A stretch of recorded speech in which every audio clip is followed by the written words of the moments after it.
Hi everyone, I hope you're all doing great. I am literally livid.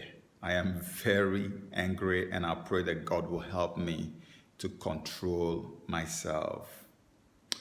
I read it in the news a short while ago, and I'm sure you must have heard rumors. It came as rumors, but it shouldn't be a rumor because it's there in the news. Go to Punch newspaper, you're going to see it. A couple of other newspapers carried it. The federal government of Nigeria, under Buhari, has just acquired a license, a radio license to start a Fulani service radio station with our money through the Ministry of Education, I guess, with our money. They have just acquired the license and they are setting up a Fulani radio station with our money. Shortly after, they had already sat at table to negotiate with the Fulani herdsmen under Miyetti Allah to give them 100 billion. For what?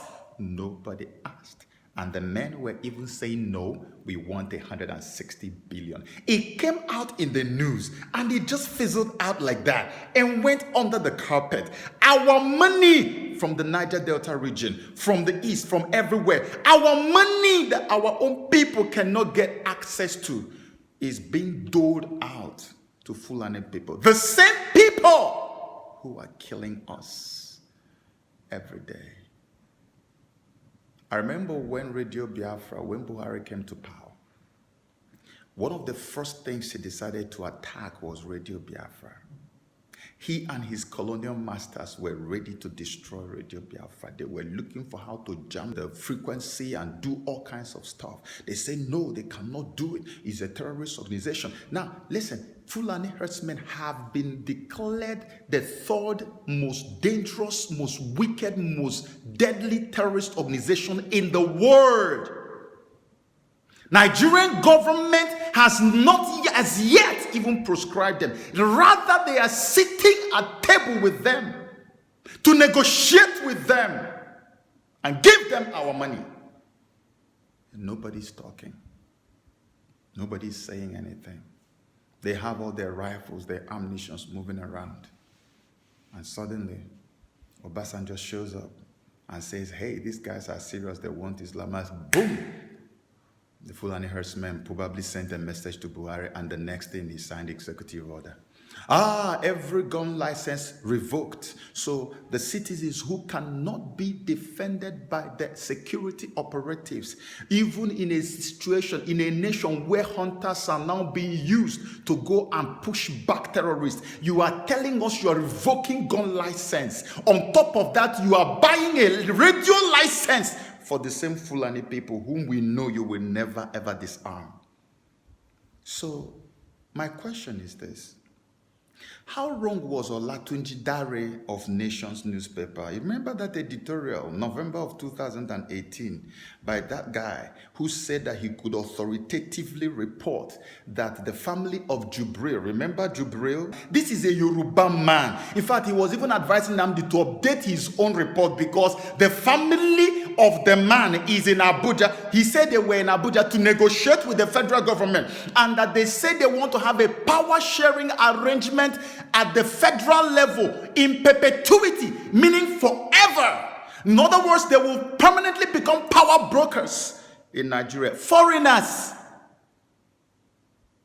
Second, they say they want 50% of Nigerian oil revenue accrued, given to them, at least over a period of 10 years. For the first 10 years, after 10 years, they will renegotiate. 50% of the oil revenues. And this was November of 2018. And now we are in May of 2019, and government is sitting at table with the Fulani herdsmen to give them 100 billion, and they are demanding 160 billion. Okay, so is there any dot here to connect, or there's no dot to connect? But nobody's talking about it. Everybody's quiet. As if they just poured some ice cold water on the heads, on the brains of the people. They are harvesting human brains in Nigeria and replacing it with kerosene. You proscribed an organization that does not do any harm to people, and you refuse to proscribe the one that has massacred thousands of people. You are now rubbing it on our faces. You are now rubbing faces on our faces. You are now telling us to our faces that we cannot do anything. You are now obviously openly telling us that we are idiots and we are fools, and that you can stool and shit on our head and we cannot do anything. It is becoming too much. It's becoming too much. Obasanjo was right. If we don't do something now, that is it. This is rubbish. This is absolute rubbish. Even if you are intoxicated with power, there should be a limit to your level of intoxication. This is becoming so insulting.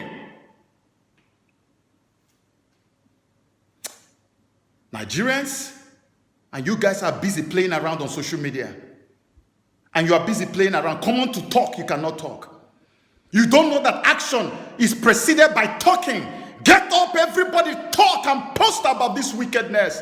And let us start from somewhere. And we are all keeping quiet. A nation of intellectuals. This is why I'm rallying my people up. Because I don't care. Every other person wants to die. Let them go. My people, if you are from the eastern region of Nigeria, the place they call present-day southeast and south-south, listen to me. It is our time to go home. Every element of disunity amongst us, let it die. I'm coming out. Let it die. We will make sure that our people are brought together so that we can take back our destiny. These bloodsuckers don't give a damn. They don't care. They don't care. They don't care. They want us. We will not take it. God bless you.